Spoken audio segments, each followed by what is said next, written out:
Hi, everybody. We're just giving it a little bit of time while people join us. We already have a fair few in the virtual room.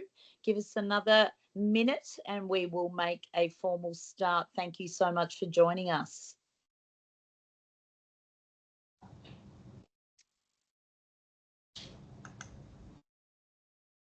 We do ask that you all remain on mute, please.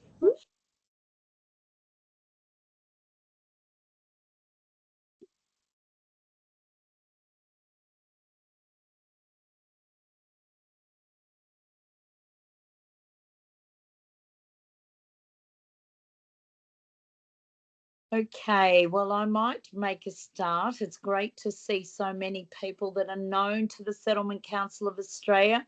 For those of you who I've not met before, my name is Maria Demopoulos. I'm the CEO of the Settlement Council of Australia. Let me start by acknowledging the oldest living cultures on this earth, the traditional owners of the lands upon which we gather today, and pay my deepest respects to elders, both past and present, and to all First Nations peoples joining us today. I also want to acknowledge and celebrate the enduring presence of our brother boys and sister girls, First Nations peoples whose identities embody strength, culture, and pride. It's been their leadership and resilience that constantly remind us that diversity, belonging, and identity have always been a part of this land's history. At SCOA, we honour the continuing connection of Aboriginal and Torres Strait Islander peoples to country, culture, and community. And at SCOA, we commit to walking together towards justice, truth, and inclusion. Again, hello everybody. We know this webinar is going to be absolutely wild, but I'll tell you why SCOA is so committed to a webinar like this one. Because for us, inclusion isn't just a matter of ticking a box. It's about embedding it in our practice, in our policies, in our procedures. An inclusive settlement sector is at the heart of SCOA's messaging. Now, today's webinar is a partnership between the Settlement Council of Australia and the incredible team at the Forcibly Displaced Peoples Network.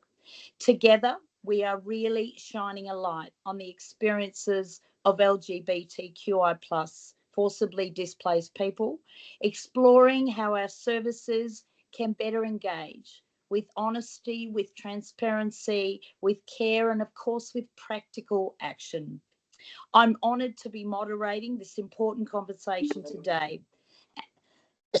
Excuse me, as you can tell, my voice is leaving me, and to be joined by the powerhouse known to many of us as the great Tina Dixon.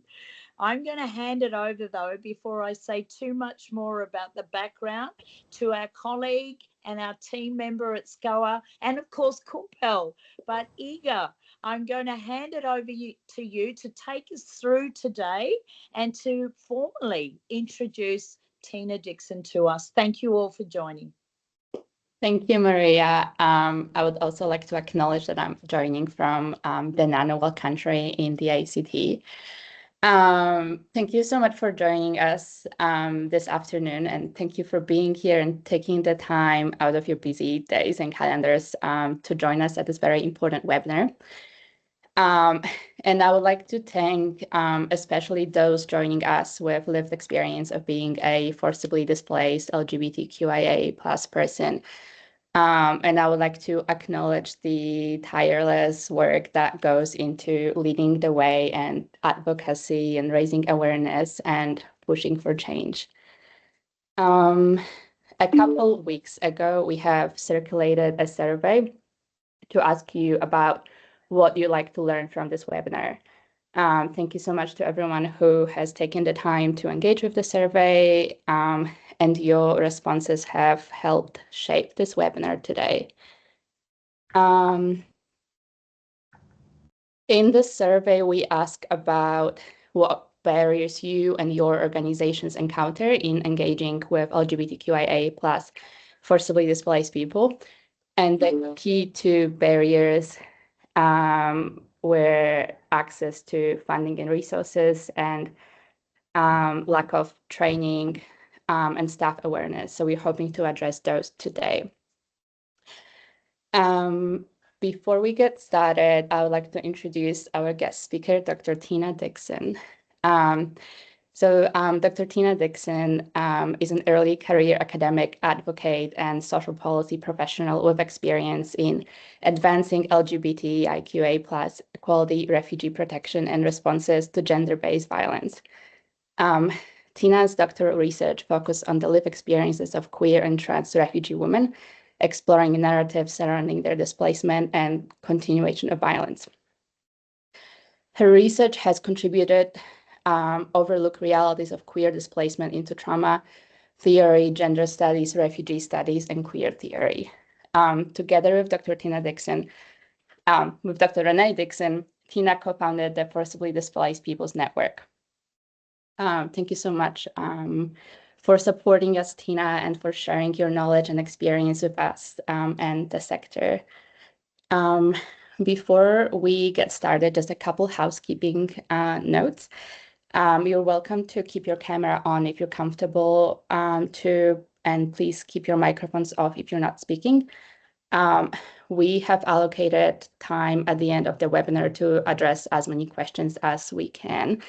So if you have any questions, please put them in the chat and I'll be monitoring it during the webinar and we'll answer them at the end. Cool. Over to you, Tina. Thank you. Thanks very much, Iga and Maria, for a very generous introduction. It's always a pleasure to be working with Settlement Council of Australia, and we're really excited that, I'm personally really excited that we can do this webinar today. I also want to acknowledge that I live on the lands of Ngunnawal and Ngambri people and pay my respect to their elders past, present and emerging. And very coincidentally, I think, but probably in a way of sort of, universe aligning stars, that today's webinar is exactly happening on a day that we arrived to Australia 13 years ago. At that time, I think knowing deep down that there was no point of return, but definitely not wanting to admit that that was actually, what's going to be. And I just remember like these two very distinct memories. One was because we only arrived about midnight, sort of 11 p.m. So I think at this point we were still somewhere mid-air, but I remember looking that we were flying on top of Perth and I was like, oh, cool, we're landing soon. And then it was another 5 hours and I was like, oh, what did we get ourselves into, right? Because I'm like, oh my God, where are we? That it takes 5 hours to fly from another side of the country to the opposite side. And then the second, I think, one was very much we landed and we exited the Sydney Central Station and it's something like midnight. And I had this imagination coming from a very small city, and we now live in Canberra. I think that's also the reason, because Canberra is same, like very small, right? And I had this imagination that, it would have been like busy, absolutely, kind of a city, that there were people around and there was no one. There was no one at the central station at the time but a seagull. And it was so weird and surreal. I was like, what a seagull does in the middle of the city. So we clearly knew a lot about Australia, you can tell, when we arrived here.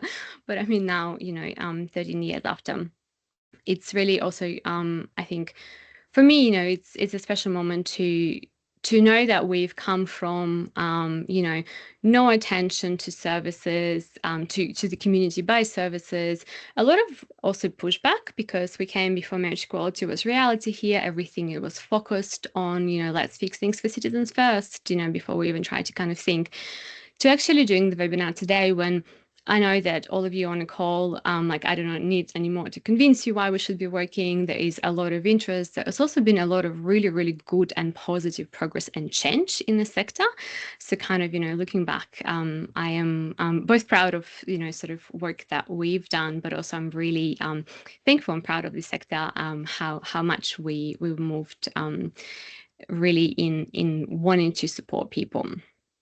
So I'll be sharing my slides for today, and We do want to keep questions to the end, but if there's anything that sort of you want like answer because I said something that's unclear, please put that in the chat, and then Iga would alert me to that. Just very briefly, for those who may not know, Forcibly Displaced People Network, the one that I'm co-founded together with my partner Renee, is the big body on all matters to do with LGBTIQA+ displacement and settlement. And we really describe our work as what we do is we mobilize, we educate, and we lead. And our main remit is to make sure that LGBTIQA+ forcibly displaced people can find that safety and home in Australia.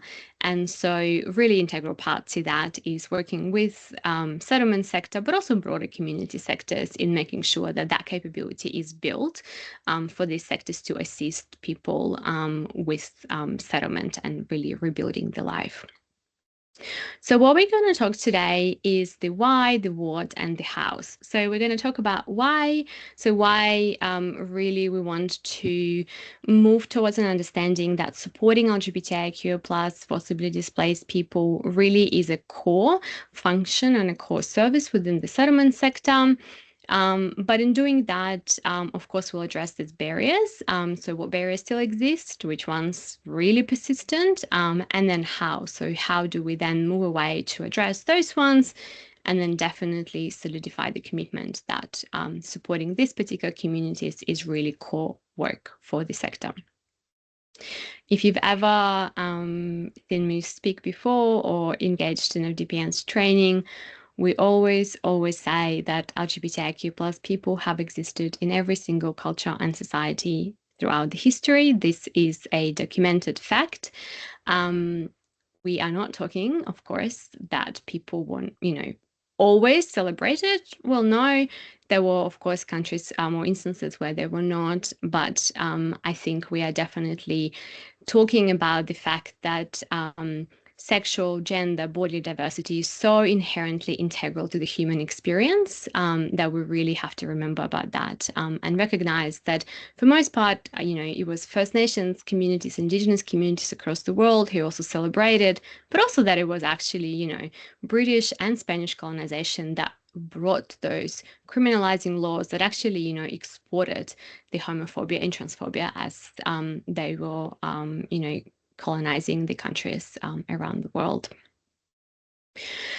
So let's first talk about why we do speak about the need to really focus on these communities, but also why really this is a core work. And of course, and I hope that, this doesn't kind of come across as me telling you how to do your job, but for us, we really see that the role of the settlement sector really helps people to settle and rebuild a new life. And the way that we can measure whether a person is sort of successfully settling is through sort of this concepts of independence, of acceptance, of security, right? Like when we support people, are they independent? Can they secure their livelihoods? Do they have financial security?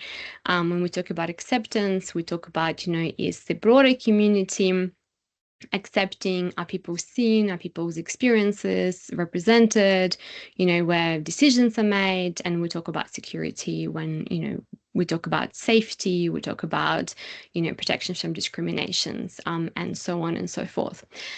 And I think really it's not, new information for you that if we were to begin really looking then at different sort of community cohorts by applying this very logic, that we do know that LGBTIQA+ people within who are migrants or refugees, that they may not yet be fully there to really say, yep, I am, accepted in this community, I'm really safe and secure, and I'm independent, and hence I am achieving these positive sort of settlement outcomes. But what's different about these experiences really is not, and I think we sort of also have to move away from saying, well, it's different because they're LGBTIQ+.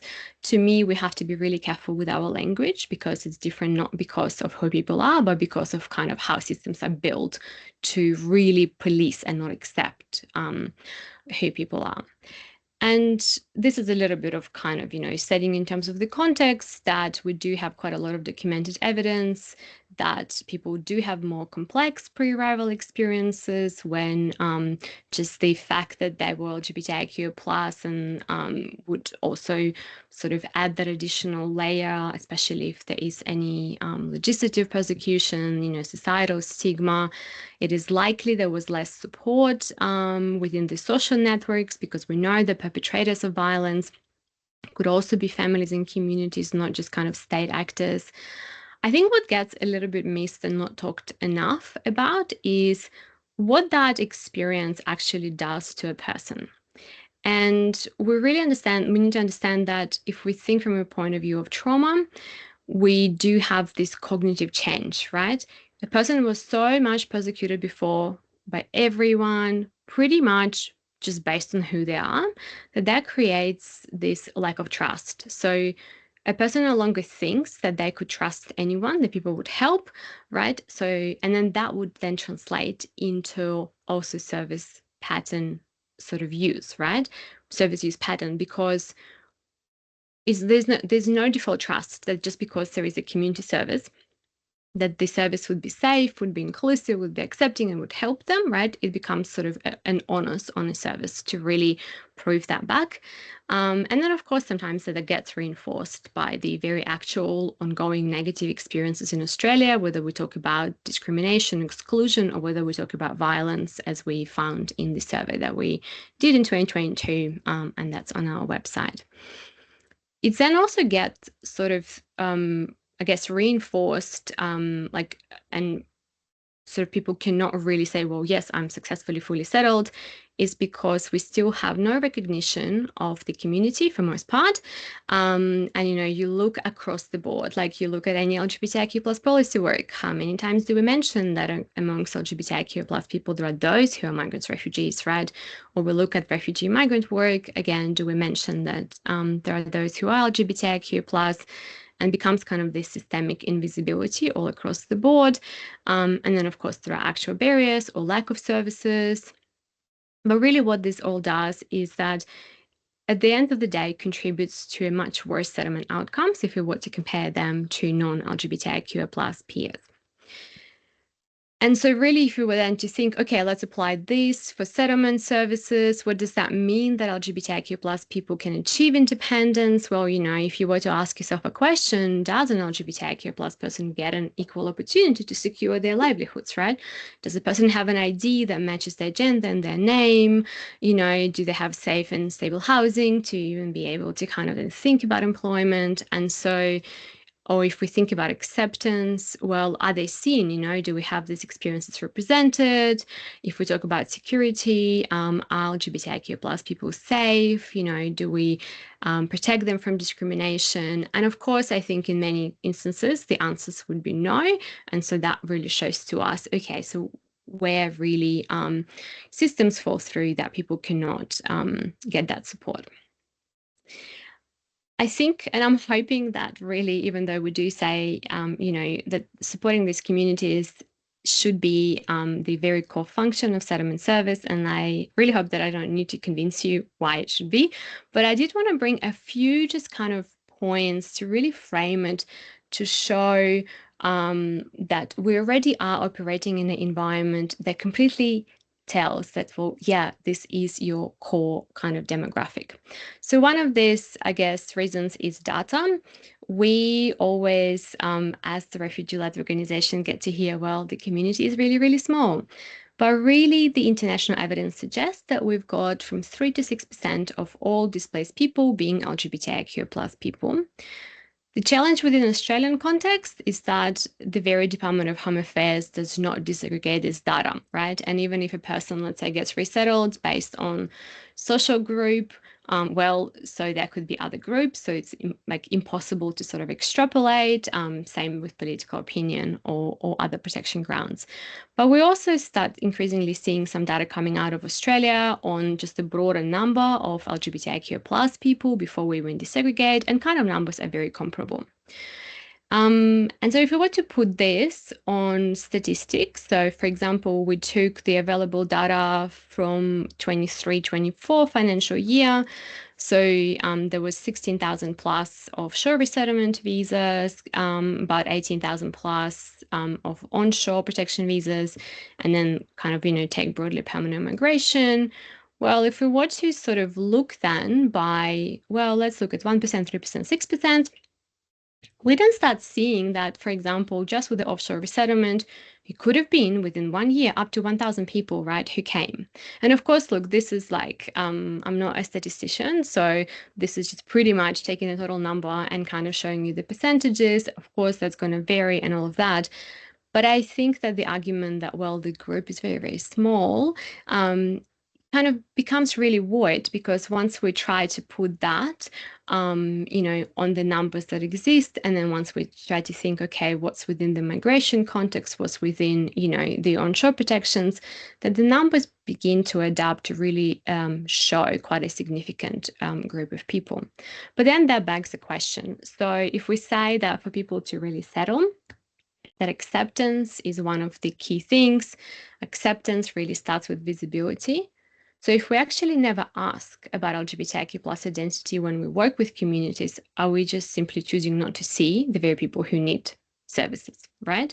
So we really kind of need to think, well, even if we don't have a data, like what that lack of data kind of tells us, right? And do we do anything that actually contributes then further to that lack of data?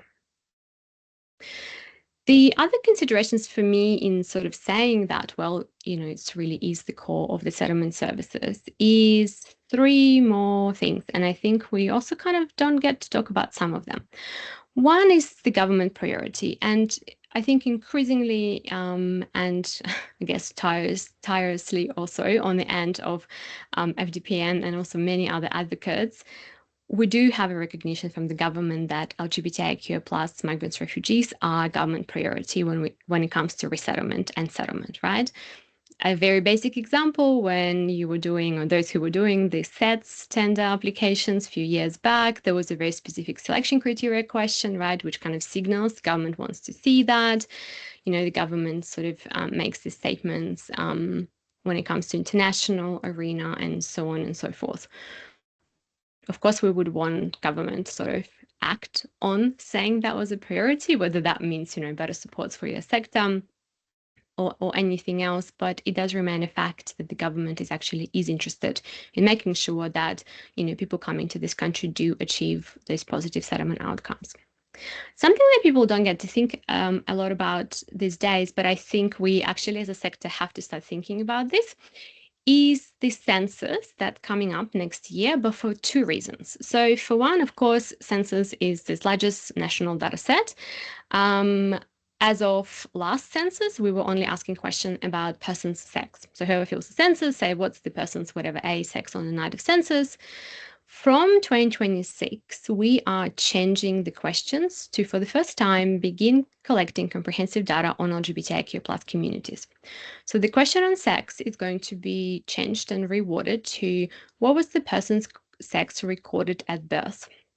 So we would be looking at, okay, so at the point in time a baby was born, they got a birth certificate, what was sex then? And then from anyone who's over 16, census will ask a question. So what's the person's gender today? And for ABS, that would obviously help collect data on trans people, because that could extrapolate if somebody said, well, the person's sex was, female when they were born, and now their gender is male. So that they kind of can make that comparison. And then also census is going to ask the question about sexual orientation. And while this is all like super exciting on a point of like, great, for the first time, we're going to have some really comprehensive data, of course, with caveats. Some people won't be safe to disclose it, but it's going to be likely the largest sort of data set that we will get. I think what's being missed in this is that beyond that, we need to understand how much influence census has on a range of national and jurisdictional data sets, and what data is collected, what data is mandated, and how questions are asked. So for example, at the moment, if we think about Australian Institute of Health and Welfare, they manage the data set that's being used by housing and homelessness providers, and their data set for compulsory data only asks what's your sex, male, female, other, right? Census goes through, so that would also mean flow-on effects in how those data sets are being changed. So likely, we can anticipate that then Home Affairs also will say, well, okay, so if we're ready in one place on a national level, collect this data, what then do we ask from services? And of course, these changes aren't likely, prior to 2027 when ABS estimates the first data release, but it is time to start thinking and being prepared what that actually means. And then, of course, another, considerations, yes, we all work within the human rights space and we understand that, but we also start seeing quite a lot of change with regard to positive duty, right? On the federal level, we're talking about positive duty, meaning not just that we need to be equipped to respond to discrimination within the workplaces, but also we need to actively prevent it from happening. We've got jurisdictions like ACT, the law already has passed that from, I think, 2027, the community sector would be required as well to then, really show how do you prevent that. And I think, of course, we can talk about discrimination and services can be like, well, we're not discriminating, but I also think what needs to be understood, and we really saw it clearly from our survey with community, where sometimes community members perceive the lack of service or the lack of inclusive space actually as discrimination, right? Because if they come to a service and the service cannot meet their needs, people say, well, is that because of who I am? And so again, what does that really kind of, tell us, both from the point of view of like laws and policies, but also from kind of that very much human-centered human rights, kind of a moral imperative of how do we work with communities. But I think I can tell you all I want about like, well, you should do like this. But I think we have to constantly come back to the idea of like why the settlement sector exists, really. And I think if it is the role of the settlement sector to make sure a person really settles here, they're independent, they're accepted, they're secure, why we're doing this? Because we really want to make sure everyone belongs, right? And so to make sure that everyone belongs, we cannot go without recognizing that we really need to recognize that there is diversity within the communities, and we actually have to focus, right? Meaningfully focus on making sure, like working towards kind of that inclusion, because really belonging looks different for everyone. And there's no sort of one way, belonging is different for, across racial lines, across your age, where you live, and all of that. And so we don't really have this like, okay, we'll just do this one thing and everyone belongs. Like it's different for everyone. And so if already the sector works towards achieving belonging, then we really need to understand that that can only be done if we take this truly intersectional approach to that. But again, sure, we can understand that, rationally, but like barriers exist, and we know that, and we're not denying that there are actual barriers that currently do prevent quite a lot of services across different sectors from really meeting the needs of the communities.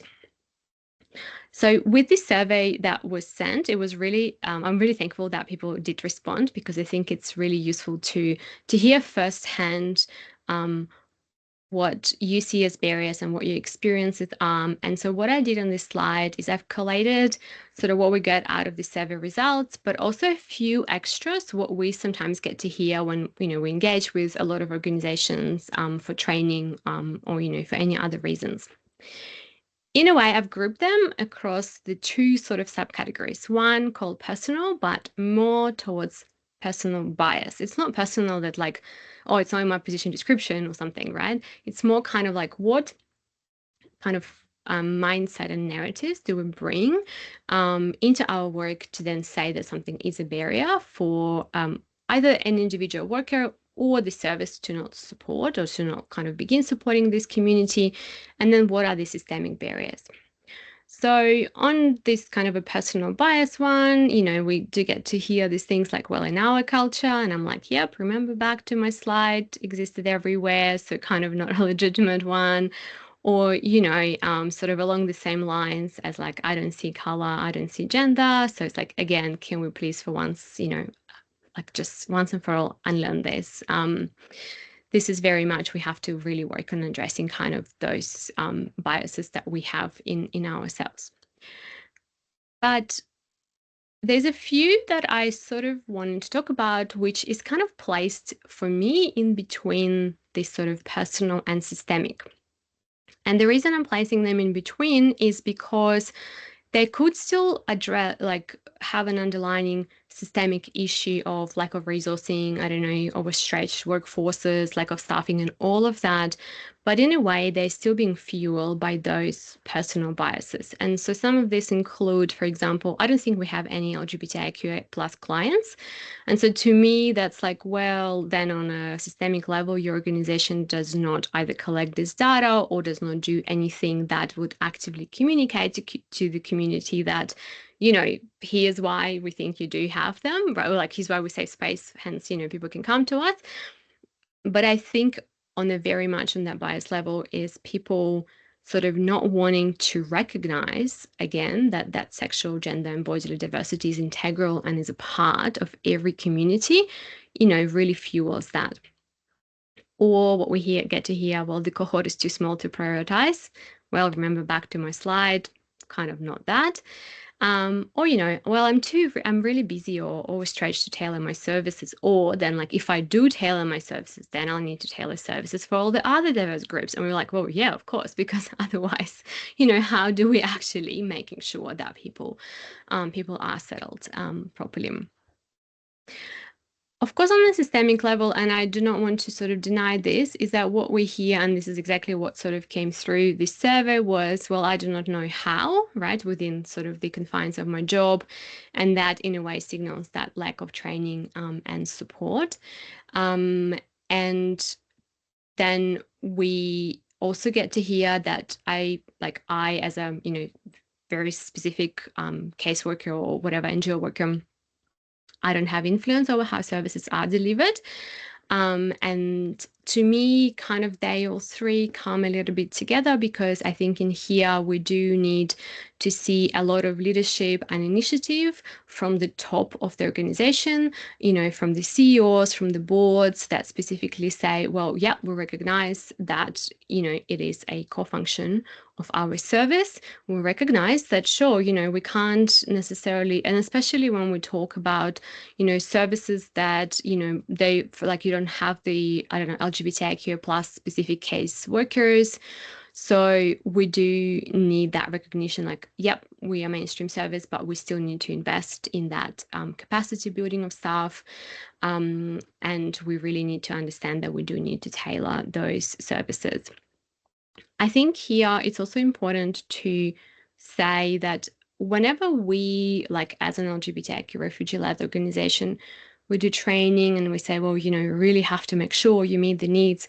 We are not really saying, well, you have to become 100% specialist service that capable of meeting every single need every single LGBTIQ plus displaced client has, because that's not what we're asking you to do at all.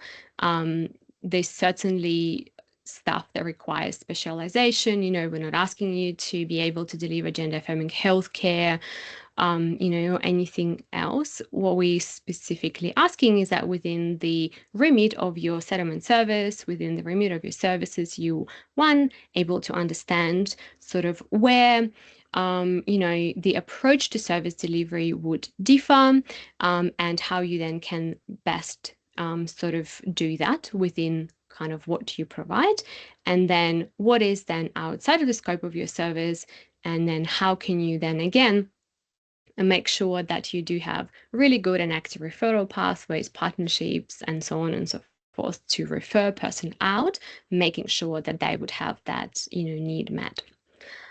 Some of you may have heard this as well. I think when we do say that the experiences of LGBTIQ plus forcibly displaced people are different, but I want to say that the needs within the settlement space are absolutely not different. Because, and I get it that this could be like sort of no, but they have different needs. I think fundamentally the need to belong is absolutely the same across the board, right?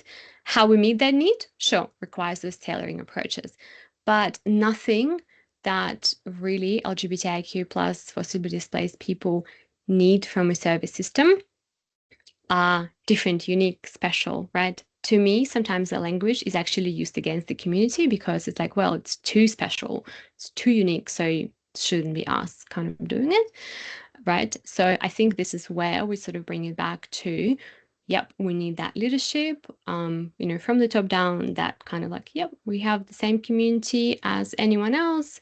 Do we need to tailor how we do service? Sure. Do we need to upskill our staff? Yes. But, you know, we're not going to think that this is kind of a too hard approach.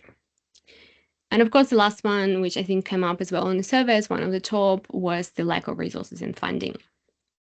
And I find this one to be quite interesting, actually, because I do agree that, you know, if even the service says, well, we don't have like capacity of staff, so we need to train staff. Sure, you need money to run the training. You may need funding to, I don't know, go through your policies and procedures and review them and make sure that you have all of that set up. If, let's say, you want as a service to be quite serious with outreach and you actually want to go and participate in community events, increase your presence, those sort of activities would require some additional resourcing. But I really want everyone to sort of pause for a second and think, why or on what else do we need additional resourcing to meet the needs of this community, right? Like, what exactly requires extra funding? So if you are the service that you've got case managers and a person gets referred and then there gets assigned a person, a case manager, and the case manager, you know, goes through their needs assessments, whatever, works out the plan, what is different here? I think we do tend to be like, okay, so we really don't have the money to do this work, but I really, really wanted to think, well, what exactly you need money for? Of course, I think, and we've seen like a lot of really good examples, Foundation House, Starts, QPass, when, you know, organizations hire very specifically LGBTIQ plus lived experience workforce. We're now working with core services to sort of like understand how they come to that point. But I think, and that's like really great. And to me, that sort of becomes this like advanced next level step, right? But if we're talking about simply recognizing that people are, so that supporting this cohort is really central to your work, what funding then is needed for you to keep supporting them in the same way as you support anyone else? And I think sometimes we get to really like, okay, there's all of these barriers that exist and we really can't do anything about them. And it sort of becomes, you know, this kind of point that you really don't see the way out.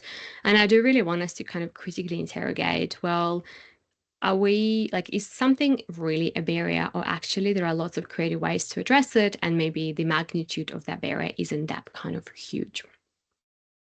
Because to me, if we were to continue with sort of, okay, we've got all of these barriers, like we don't think we have clients, we don't have training, whatever, it's too hard, too complicated, what really we do is we contribute to that idea of othering, right?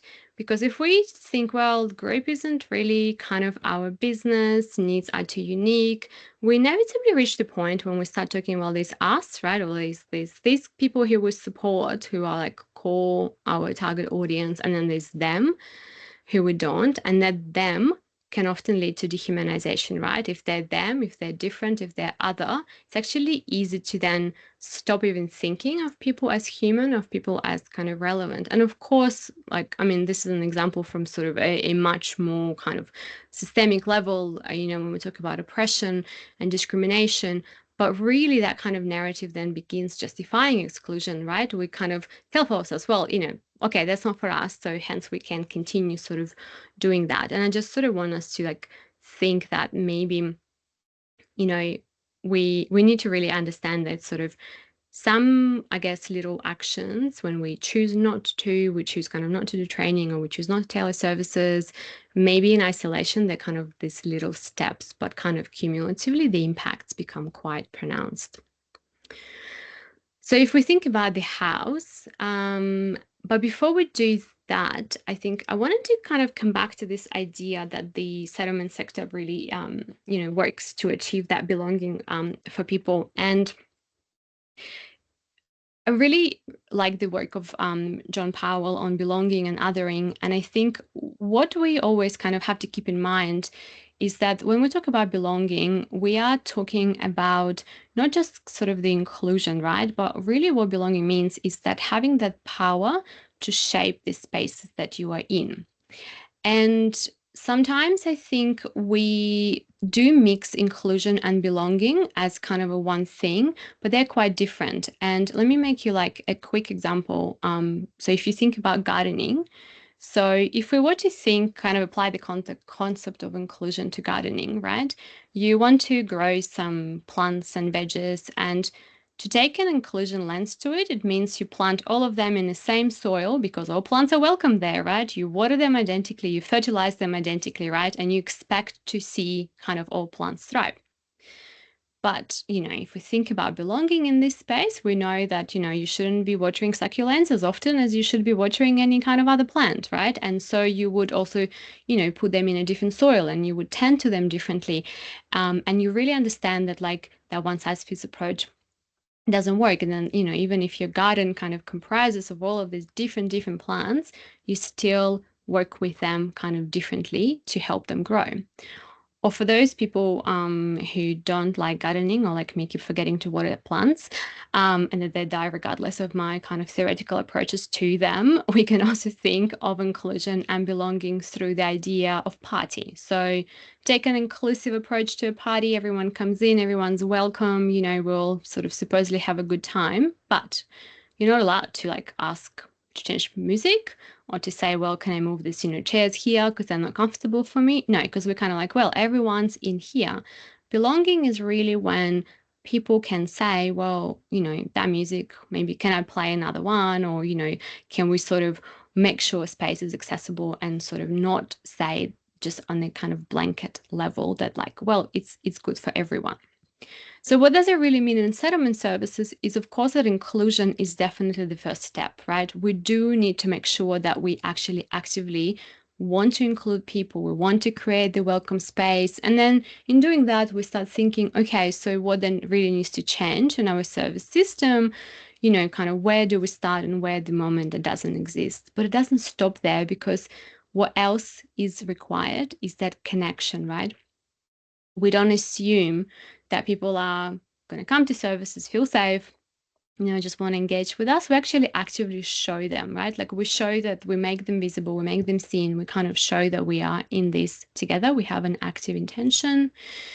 Also in this, belonging requires agency.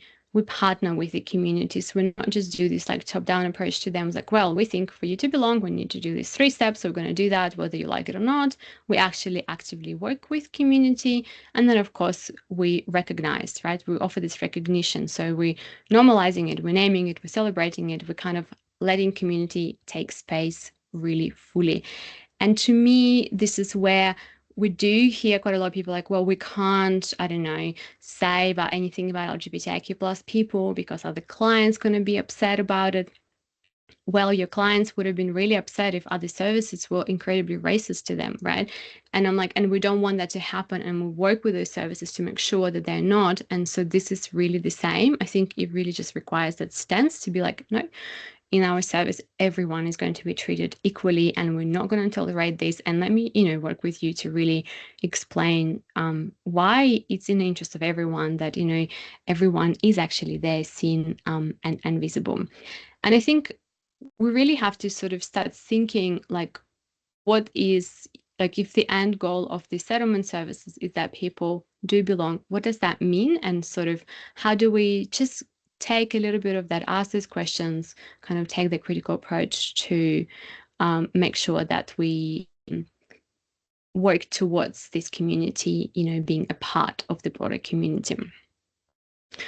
I'm conscious of time and I really want people to sort of ask questions, but I think with where do you start? I know that sometimes it still feels like a massive task to be able to do it, but I think, there's so many steps and opportunities, and whether you engage with us for advice and training or other services, whether you even begin having conversations internally within the staff and with your management, whether you ask the government for more support for the sector, to be like, well, you have asked us to do better, so support us then to do better. I think it's important to know that every step matters, and sometimes we also need to begin from small steps, right? We need to begin to look at the organization and be like, okay, can we do something simple? Look at our website and see what kind of imagery we have there. How do we represent community? What if we do, at least begin by acknowledging that there are days of significance for LGBTIQ plus communities, and we do want to say, on the Refugee World Day that there are LGBTIQ plus refugees, or on the Ida Hobbit Day in May that, sure, we talk about, we take a stance against LGBTIQ discrimination, and also, against the discrimination for LGBTIQ plus refugees and migrants. I think there's sort of a multitude of those examples. I do want to give a plug to the Roadmap for Action. I think a lot of you already know about this document, but we are at the moment, so if you were to go on our website, you can, one, endorse the roadmap, but two, we are bringing together back the quarterly meetings to really strategize across the sector, and it really gives comprehensive language as well, which kind of helps you then determine those steps. So do check out that work. Speaking of small steps, it could be very simple things, even like, displaying your supports in the office, whether, that's through rainbow flags or through posters or kind of whatnot. But really, I think we have to start moving towards, I guess, the mindset and the narrative that supporting LGBTIQ plus refugees and migrants is really a core business of the settlement and any other community sector. And people deserve to walk through your doors and to know that they are going to be understood and supported. And then, to also have a choice. If they do not want to be in settlement space, then they can go elsewhere and have that support. But it's really important that we stop thinking that this is not sort of our job, because it is absolutely certainly a job of any service that does human services quite broadly, to respect and to celebrate that diversity and differences that we all have across our communities. I'm just going to leave it here for a second in terms of if you don't have our contact details yet, but we'll stop sharing now and happy to put them in the chat. And also we'll be quite happy to listen to others and to see if people have questions and what we sort of can address, including if people do want a very specific topics. I don't know, for the webinars in the future, for trainings, we are open to quite a lot of them, and we're really happy to support the sector to really achieve your own capability uplift and to support you as well. Thank you so much for that, Tina. We do have a couple questions in the chat, and I'm conscious of time. So I might just go with the first one if you're comfortable with that. So the first question was from Alison, asking, working in a small regional community where people don't feel safe to disclose, how do I best show that we are a safe and confidential space for someone who is LGBTIQA+ to be supported? Thank you for that question. Look, I think sometimes we do see that people would say, well, I would only, for example, talk about specific service offerings to a person who we know that they're LGBTIQA+, right? And to me, we really need to also stop trying to assume who is LGBTIQ+ and who's not, and on one hand go and offer all your services to anyone who walks through your doors, specifically saying that we would, like if you were LGBTIQ+ person, we can do this and this. If you had disability, we can do this supports. Sort of like we normalize that we offer all of those service offerings to everyone without assumptions. That also then goes back to when, for example, you do an intake, right, that you would actually ask if a person is LGBTIQA+ for in your intake forms of every single client. And if a client pushes back, you then sort of tell them why it's actually important, right? And you reiterate your stance. And we can do training on that as well for people. We kind of have all the scripts and stuff, sort of how to explain that. I also think that people, and I mean, this was me at the time when I was looking for services as a client. When you go on people's websites, on services websites, and you try to look up, like you search what exists there, and if nothing exists there, that gives you a signal that the service is not safe. So again, comes back to kind of your more of that visual identity, how you talk about your service. I think we also need to like respect that some people, one, may not want to ever tell you, right?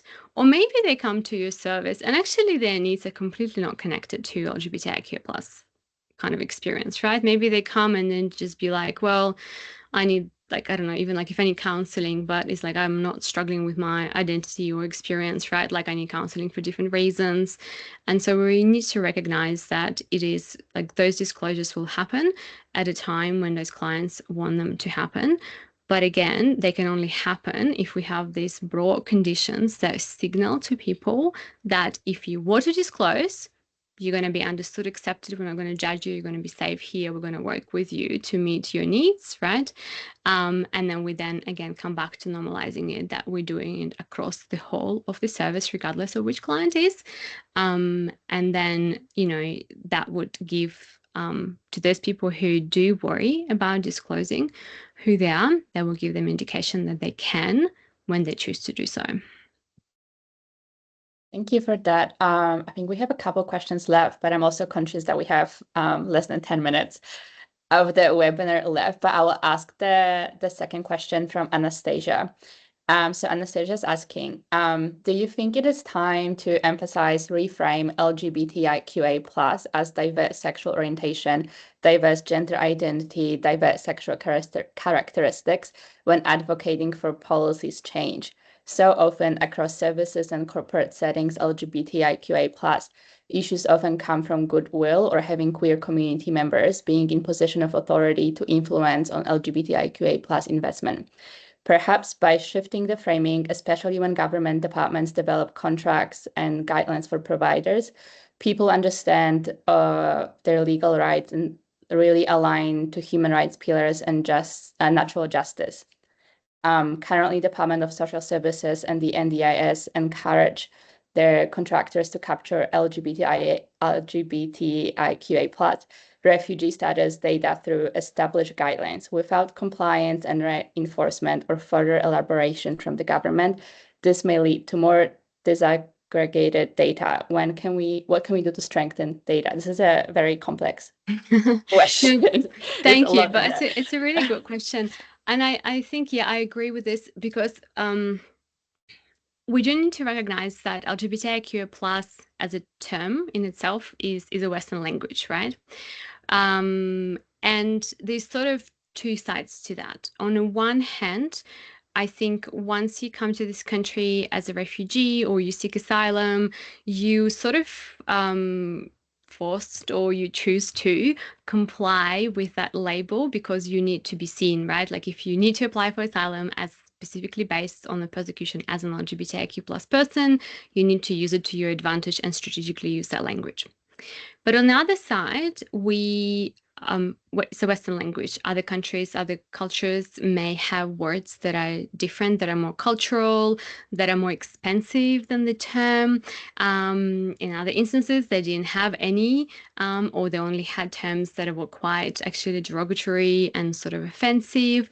And so we do see that people do want to either kind of move away from that label, or maybe they do want to be able to use their own cultural terms, and then kind of if we all just use LGBTIQ+, that sort of focus is really lost. So we try as well at FDPN to kind of balance and sort of move between both, sort of talking about sexuality and gender and bodily diversity as opposed to using the acronym of LGBTIQ+, and then in kind of other instances using the acronym. To me, also sort of moving a little bit away from the acronym a little bit helps with kind of highlighting those more like systemic and structural issues, right? Because again, this is exactly what I was saying. People are not being persecuted because they are LGBTIQ+, for example, or they have needs because they're LGBTIQ+, right? To me, that sometimes becomes a bit of like a victim blaming kind of language.